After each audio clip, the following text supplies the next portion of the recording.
আসসালামু আলাইকুম everyone, back to my channel Bangladeshi blogger Laiju.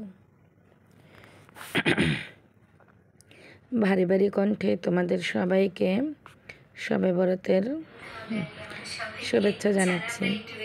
আশা করছি এই দিনটা সবাই আল্লাহর কাছে অনেক ভালো ভালো ইবাদত করতে পারবে। তো এই ভিডিওটা মূলত শবে বরাতের আগেই করেছিলাম, তো ভিডিওটা আপলোড করা হয়নি কারণ গলাটা এখনও ঠিক হয়নি এবং কি আমি এখনও ভালো করে সুস্থ হতে পারিনি। তো আমাদের বাঙালিদের কিন্তু একটা রীতিনীতি আছে যে শবে বরাত রমজান আসার আগে আমরা রান্নাঘর পুরো ঘর ক্লিন করি সুন্দর করে। তো আমার রান্নাঘরটাও কিন্তু আমি ক্লিন করেছিলাম। আর এই যে দেখো রঙগুলো না ড্যামেজ হয়ে গেছে, তো এই রঙগুলো এখন কেমন একটা যেন আলগা আলগা হয়ে গেছে। তো এতটুকু যদি টাইস করা থাকতো তাহলে আমার কাছে মনে হয় অনেক ভালো হতো। তো যাই হোক, এখন আমি পুরো রান্নাঘরটাকে ক্লিন করে নেব আর তোমাদের সাথে ছোট্ট একটা গল্প করে নেব। তোমরা কিন্তু সবাই পুরো গল্পটা শুনবে, কেমন? সবাই মনোযোগ দিয়ে শুনবেন। হজরত মুহাম্মদ সাল্লাল্লাহু আলাইহি সাল্লামের জীবনের শেষ মুহূর্ত চলছে। তখন হঠাৎ একজন লোক এসে বললেন, সালাম দিলেন, সালাম দিয়ে বললেন, আমি কি ভেতরে আসতে পারি? মা ফাতেমা রাদিয়াল্লাহু তাআলা বললেন, দুঃখিত, আমার পিতা খুবই অসুস্থ। ফাতেমা রাদিয়াল্লাহু তাআলা দরজা বন্ধ করে রাসূলের কাছে গেলেন। মুহাম্মদ রাসূল সাল্লাল্লাহু আলাইহি সাল্লাম বললেন, কে সেই লোক?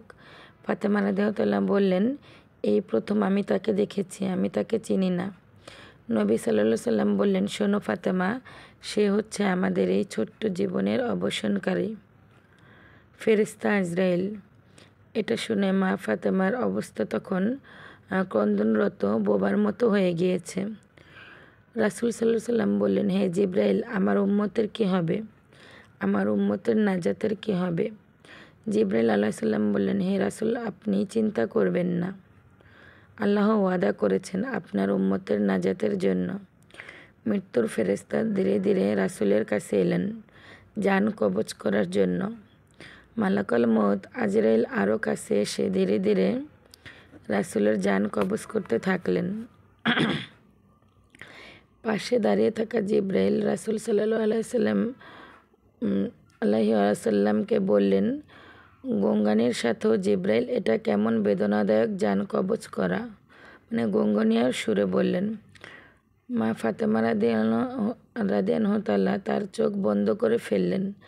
আলী রাদিয়াল্লাহু তাআলা তার দিকে উপর হয়ে বসলেন। জিবরাইল তার মুখটা উল্টো দিকে ফিরিয়ে নিলেন। রাসূল সাল্লাল্লাহু আলাইহি সাল্লাম বললেন, হে জিবরাইল, তুমি মুখটা উল্টো দিকে ঘোরালে কেন? আমার প্রতি কি বিরক্ত?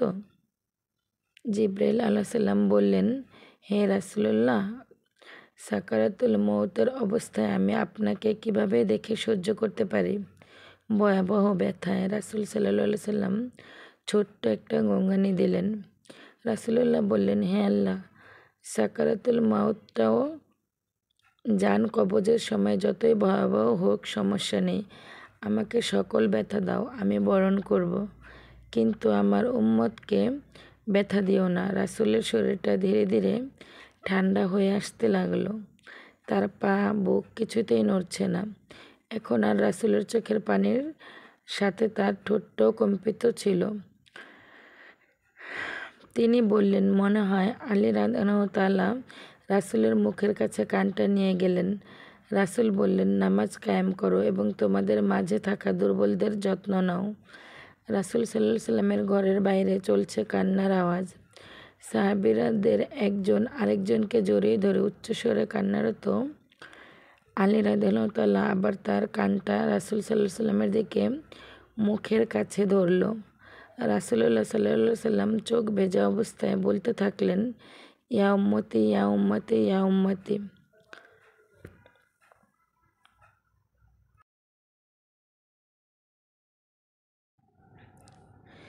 এটা হচ্ছে শিক্ষা। মৃত্যুর সময় প্রাণপ্রিয় নবী মুহাম্মদ সাল্লাল্লাহু আলাইহি সাল্লাম বললেন, আমাকে সব কষ্ট দাও, কিন্তু আমার উম্মতকে ব্যথা দিও না। মৃত্যুর সময় রাসূল সাল্লাল্লাহু আলাইহি সাল্লাম বলে গেলেন, নামাজ কায়েম করো। মৃত্যুর সময়ও রাসূল সাল্লাল্লাহু আলাইহি সাল্লাম বললেন, আমি চলে গেলেও আমার উম্মতের কী হবে? মৃত্যুর সময়ও রাসূল সাল্লাল্লাহু আলাইহি সাল্লাম ইয়া উম্মতি ইয়া উম্মতি ইয়া উম্মতি করলেন। এখন নিজেকে প্রশ্ন করুন, আমরা এমন একজন নবীর উম্মত হয়েও নামাজ কেন আদায় করি না? শ্রেষ্ঠ নবী মুহাম্মদ সাল্লাল্লাহু আলাইহি সাল্লাম আল্লাহর কতই প্রিয় ছিলেন। আল্লাহ তাআলা আমাদের সবাইকে নামাজ পড়ার তৌফিক দান করুন। ঘর দুয়ার পরিষ্কার করে, রান্না করে, কিচেন রুম পরিষ্কার করে রাতের খাবার খেয়ে ঘুমিয়েছিলাম। আর এখন হচ্ছে শবে বরাতের জন্য রোজা রাখার জন্য এই তো সেহরি খেয়ে নেব। তো এখানে 2টা বড়ই নিয়েছি, একটা ডিম নিয়েছি, আর হইতেছে নিয়েছি দুধ। তো বড়ই 2টা আমি আর খাইনি, এগুলো ছিল মিষ্টি বড়ই, টক বড়ই না। তো বড়ই 2টা রেখে তারপর হইতেছে বিস্কুট খেয়ে নিয়েছি। আর ভাতটা কেন জানি না, ভাত আমি খেতে পারি সবসময়ই, ভালো লাগে, তবে ইচ্ছে করে ভাতটা খাইনি, কারণ ডায়াবেটিসে যতটা ভাত অ্যাভয়েড করতে পারবো ঠিক ততটাই ভালো। তো বড়ই 2টা নিয়ে একবার ভাবছি যে খেয়ে ফেলি, আবার ভাবছি যে না, এখন এই সময় বড়িটা খেতে একদমই ইচ্ছে করতেছে না। তো এখানে তো 2টা বিস্কুট নিয়ে নিয়েছি। তো এই হলো আমার সেহরি। তো আপনারা সবাই ভালো এবং সুস্থ থাকবেন। আল্লাহ তাআলা আমাদের সবাইকে নামাজ পড়ার দিকে আগ্রহী করে তুলুক। আর এই রমজানে সবাই যেন 30টা রোজা রাখতে পারে সেই তৌফিক দান করুন। আমিন। সবাই ভালো এবং সুস্থ থাকবেন।